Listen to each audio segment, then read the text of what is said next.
I'm Everlease, and this is my video on how to manage debt and how I manage my debt. So before I get into that, I just want us to have this very great example. So when we buy something on a credit card alone, the $700 item can become a $2,100 item, and that perspective just really changed things for me and how I spend.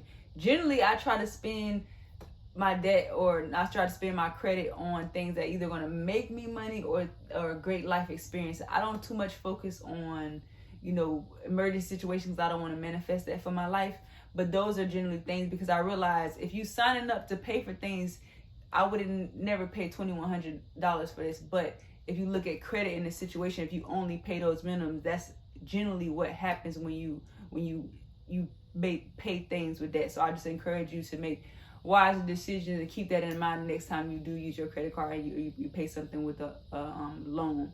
So that's going to lead me into the first tip on managing your debt. So number one, and it's dreadful, is to review your credit card statement or your loan statements. Like, review those statements so that you can get a clear picture on what's really going on. Like, for example, I'm going to pull up my most recent statement on one of my cards. So it says that the new balance is $2,000 plus, and it says the minimum is $130. I pay majority of it off.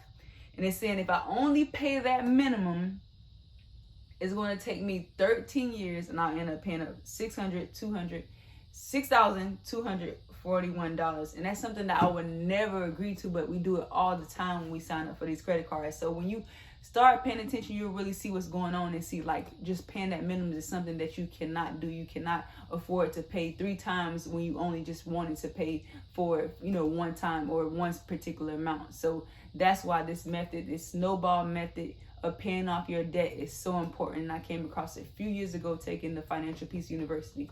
So I'm going to get straight to it. The first thing that you want to do is you want to write out all the debt that you have from highest to lowest.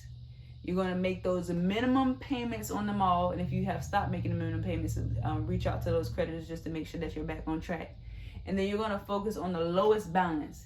Focus on the lowest balance, and you're going to pay any extra payments you can make, $5, $10, whatever you can afford to make those extra payments until you are able to pay it off and scratch it off the line.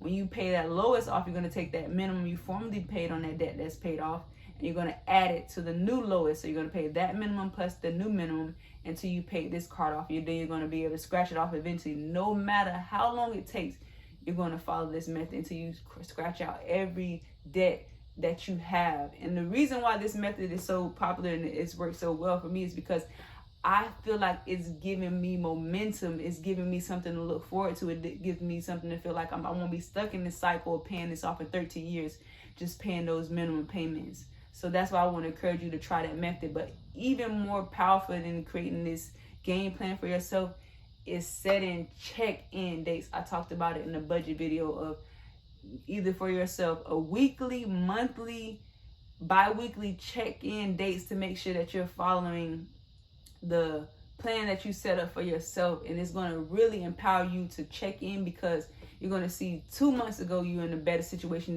than you are right now.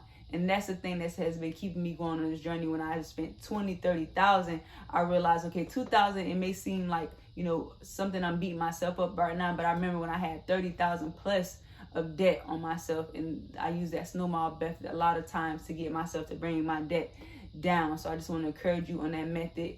And also, once you do the snowball method, I encourage you to test out the bi-weekly method that I'm always talking about. So for instance, if they're saying 130 is what I own this credit card, I will pay 65 every 2 weeks just to satisfy the minimum, and then any extra payments. The reason why this is so important, because on most credit cards, they're charging interest on the average daily balance. So if you can get that average daily balance down by paying the payment in the middle of the month, that's going to help the interest that you pay and help you save over time. And I would just make sure that you pay before the due date, like you get in the habit of paying before the due date, so that it works in your favor. And I hope that all these tips that I shared today empowers you, and not, because I know how that feeling feels to have that heavy weight of debt on your shoulder and not feel like you have any type of tools or plans of action to get it off. And you see these examples that I showed earlier of the years and how much we'll pay back if we only pay those minimums.